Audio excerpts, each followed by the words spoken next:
WCBI News at 10 starts now.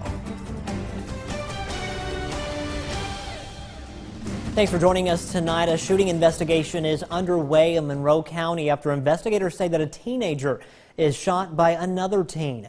Sheriff Cecil Cantrell says it happened this morning around 11 o'clock at a home on 278 East near Hatley. Cantrell says that an argument over a girl is what led to a shooting that injured one of the teens. Investigators say he was shot in the elbow. So far, no charges have been filed. The sheriff says that the victim is stable. One man is dead and another in custody following a shooting in Tupelo. Tupelo police say they were called to NMMC ER around 3:30 this afternoon for a reported shooting victim. Now, police right now, they're not releasing very much about this case. Police say they're not looking for any other suspects at this time. That shooting remains under investigation.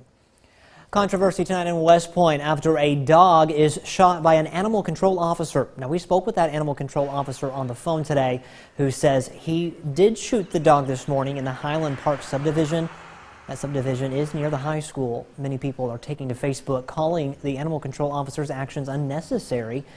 Just last week, that officer says that the pit mix was aggressive, chased a kid onto the high school campus, and knocked over a pregnant woman. Now, according to the Sydney ordinance, dogs are not allowed to run at large, and pit bull mixes are also illegal in the city limits of West Point. Police Chief Avery Cook says that he has not received a complaint from the dog's owner. Houses of worship have become targets yet again for violence. The latest, a synagogue in Southern California. Mississippi recognized those risks in recent years and passed the Church Protection Act in 2016. That was following the Charleston church shooting, but just before another round of church violence in 2017. Courtney Ann Jackson checks in with those who are providing training.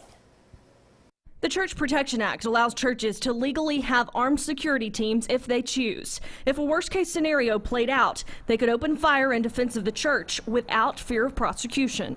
They began to realize, okay, this is not playing war games on the computer.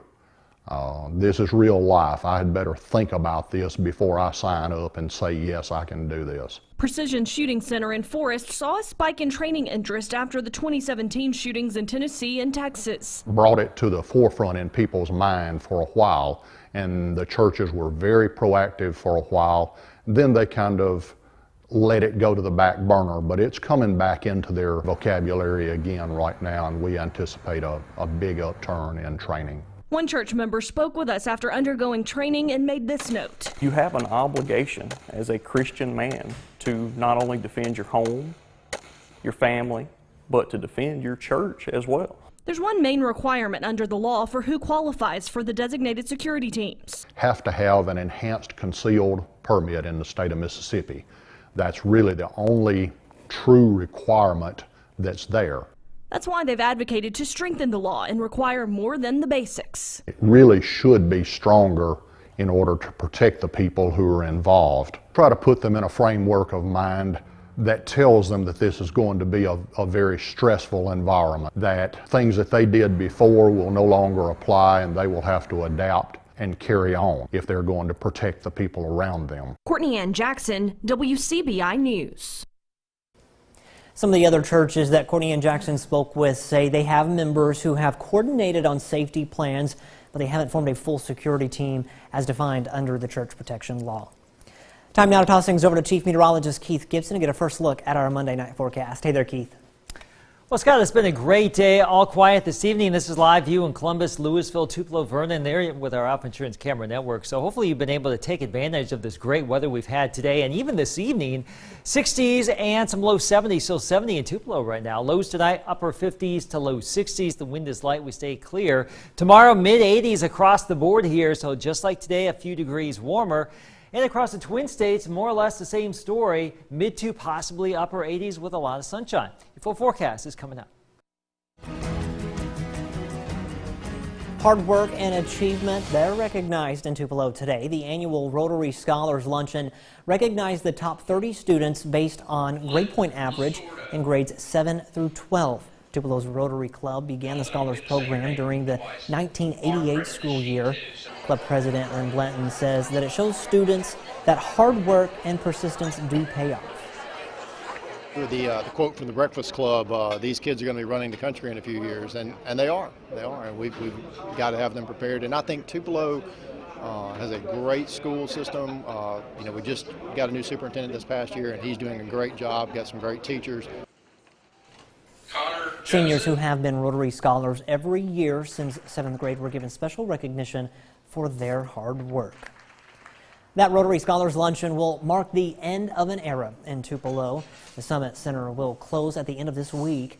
The Banquet Hall and Conference Center was opened in 1975 by businessman Jimmy Pappas, who had built Tupelo's Ramada Inn 3 years earlier. Through the years, Pappas expanded the Conference Center and Hotel. He sold the hotel but kept the Conference Center, renaming it the Summit Center. He says the work has been hard but rewarding. This business is hard work, and we're fortunate to have some loyal employees hanging there with us and get the job done. But regardless how hard you work, at the end of the day, when you see hundreds of people that are satisfied and happy, all the pain goes away. The Summit Center will eventually be on the market. Now, he says he's not retiring completely. He will still run an olive oil business that he recently started.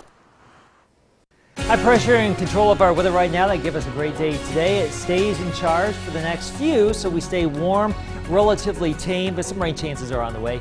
Full forecast is next.